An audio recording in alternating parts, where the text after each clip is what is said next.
Welcome back, everybody, back to the Asheville Vedic Astrology YouTube channel, youtube.com/Ryan's Vedic Astrology.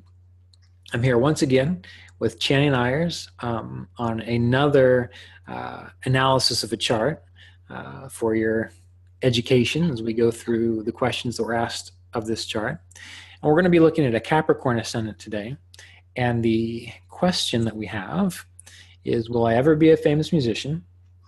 And will I ever live overseas? So once again, I'd like to welcome you back, Channing. Thanks for being here with us. Hi. Yeah, good to see you. So let's go ahead and pull up the chart. There we go. And does this match the chart that you've got? Yes? Yeah. Okay, great. And again, you know, it's fascinating, the series of charts we've been looking at, they've all seemed to have this Saturn, Mars, Jupiter, or some kind of combination with it in Virgo. So we'll probably be talking about that again. But before we get into this, let me just discuss what the chart is, what the positions are, and then I want to give a little bit of philosophical information, then we'll dig right in. So we have a Capricorn Ascendant at 1102, Capricorn, that's the Ascendant. K2 is at 2523 of Aquarius. Moon is at 950 of Pisces. Mercury 1417 of Taurus. Sun 1858 of Taurus. Venus 2827. 2827 of Gemini. Rahu is at 2523 of Leo. Jupiter 0030 of Virgo. Mars 134 of Virgo. Saturn 2020 of Virgo, and then the outer planets, but we probably won't be talking about those. So this is a chart we're going to be looking at. And the first question is, will I ever be a famous musician? So before I give my 2 cents on that, keep in mind that anytime someone asks me, will I ever be famous? Will I ever meet my soulmate? Will I ever be rich or win the lottery? My response is almost always no. And the reason that is the case is because I have found most of the time people who are wealthy, people who have good relationships, people who excel at their career, they do it consistently, intently, and they don't ask, will I be successful? They find a way to do the work to make themselves successful. So those of you who are astrologers or budding astrologers, I can save you a lot of time by anytime someone asks you that question, I'm gonna say 85 to 90% of the time you will be correct to say no.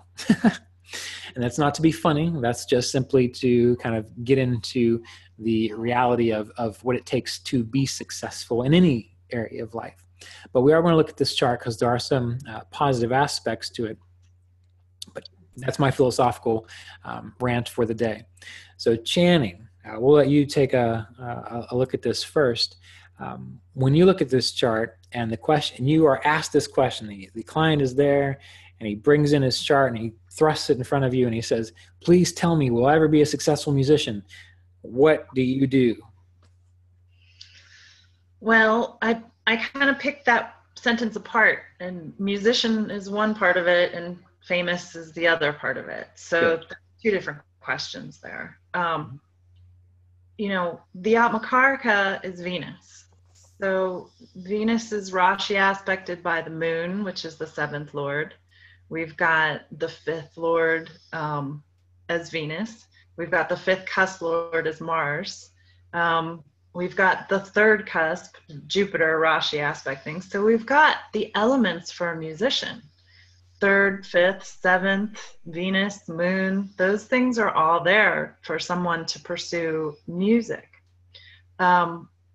Famous, though, shows up, it doesn't show up as strongly. So I'm not going to say that this person won't be successful, but famous, I think, was their question, and that's what I was kind of trying to see. I didn't see a lot of things on the angles. I didn't see anything in really strong dignity. I didn't see the Raj Yogas that maybe would be there for someone to suddenly rise to success. and become very publicly well known. But I do see a lot of influences to music. So this kind of had a mix to it. Right. And I think I think you bring up a lot of good points there, that music is one thing and fame is another thing. One of the things that we can always look at when it comes to a creative individual is there a combination somewhere in the chart, Rashi aspect, conjunction, whatever it might be, between the moon and Jupiter? Because this can give a very creative, fertile mentality. And when we look at it in the Navamsha, I don't see it here in the Navamsha, but oftentimes that will say to make one an author or a writer. But we do see it in the third house, or impacting the third house. Jupiter rules the third. The moon is in the third. And what does the third deal with? Well, the third can deal with our dexterity. The third can deal with our mind. The third can deal with our creativity, how we think. And anytime we get moon and Jupiter impacting this, we're going to see that as a possibility. So being a creative individual. You mentioned Venus ruling the fifth house, Mercury being in the fifth house. Again, speaks to creativity. Having this Saturn, though, the Saturn and Mars in the ninth and with the ninth and 10th cusp, that can sometimes give a very pained feeling about one's sense of direction and what one is able to accomplish. So it may be that this person is an extremely accomplished individual when it comes to music and their skill sets and their talents. But the important thing to note is that this Saturn and Mars can make it very frustrating in regards to what they feel that they are able to achieve. And then also, I said I wasn't going to go into the outer planets, but for some reason it's happening. Pluto being in the 10th house and near the 11th cusp, that's going to show a person who has a lot of ego issues to get over in regards to how they relate to the public, their public activity, and so on. So by themselves, these are not fame deniers, but they are things that can show a person who, even if they were famous, even if they did get everything that they wanted in that regard, this Saturn, Mars, and this Pluto will tend to make one unhappy with whatever they get. And that's not to say they're not accomplished, because many, many, many accomplished people have Saturn-Mars combinations, and that's because it drives them so hard. But at the end of the day, it doesn't matter how hard they're getting driven, they still don't feel like they've been able to do or accomplish what they feel they should have. So with this chart, can they be an accomplished musician? Yes, I believe that is the case. Channing agrees in that regard. Can they be famous? Well, I think anyone can do anything if they really put their minds to it. So it is a possibility, and I'm going to say a 15% possibility. But are they going to be happy with it even after they get it? That's questionable, because as I mentioned in the video before this, where we talked about the Leo ascendant, with this Jupiter here with two malefics, especially with Saturn, that really hurts a person's capacity to feel like they are happy. And having that Jupiter debilitated in the Navamsha, even though Mars is exalted, that's going to help out quite a bit for the drive. But are they going to feel like they are meeting their purpose? They are doing exactly what they need to be doing to be happy in their purpose. That Jupiter often will get in the way of that. So this is a very complicated chart in that regard. Does this bring anything else up for you, Channing? Well, I noticed that their Swamsha, their Atmakaraka, when you carry it over to the Navamsha, is in the sign of Gemini. And one of the interesting things about the sign of Gemini is that a lot of people become famous after their death. So I just noticed that as maybe why they have a feeling like they're supposed to be famous or supposed to be more well-known, and that could potentially happen afterwards, after they move to the next round. But I also noticed an interchange between the fifth and the sixth houses. Right.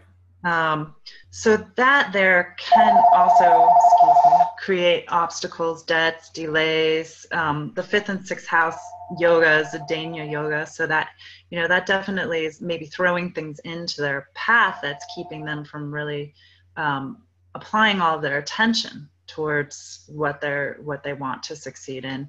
And Mercury and the Sun there creates the Lajita, a slight Lajita aspect in the fifth house too. So they're frustrated sometimes maybe with their creativity, or with just being recognized with the Sun there aspecting Mercury.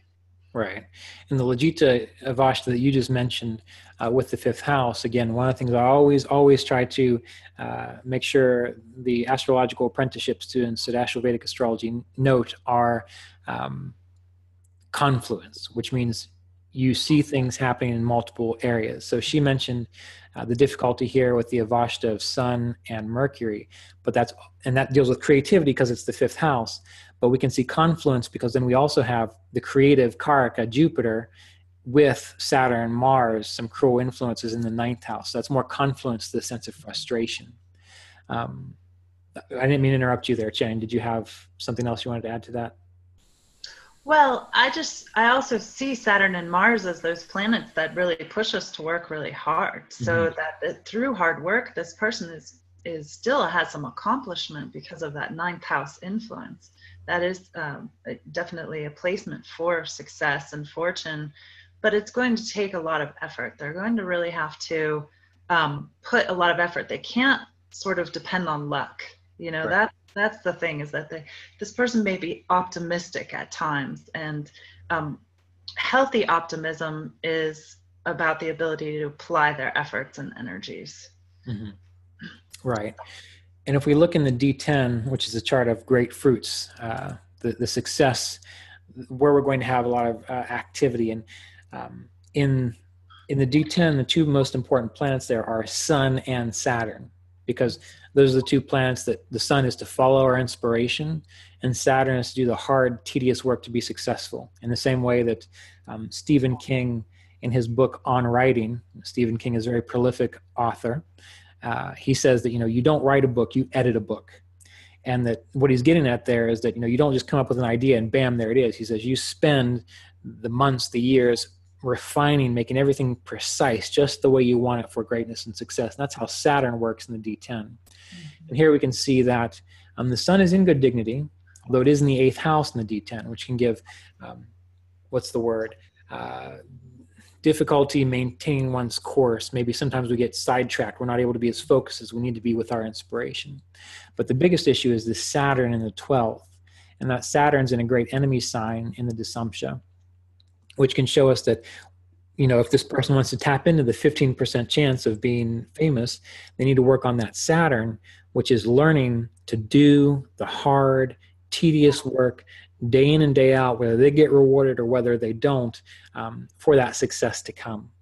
So again, my assessment with this is there's a lot of good things for music, for creativity, for sharing with the world their talents and whatnot. But when it comes to fame, I'm going to give that a 15% likelihood. But you know what? 15% is pretty good if you use that Saturn and put your time and attention towards what you need to. How would you kind of round this out, Channing, if you could summarize, your thoughts for this chart? Yeah, I would say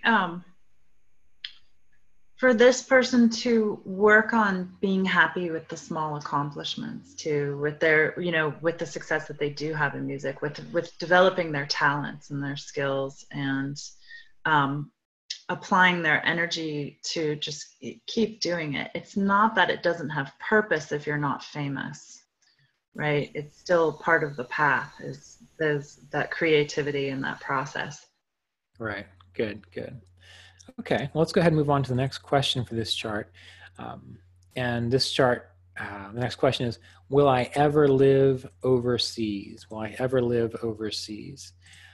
Jenny and I discussed this again briefly before we got started, and this was another combination within the chart that has some potential, but nothing that makes me jump out of my seat and say, yeah, go get your visa application or, immigration status, whatever it might be right now.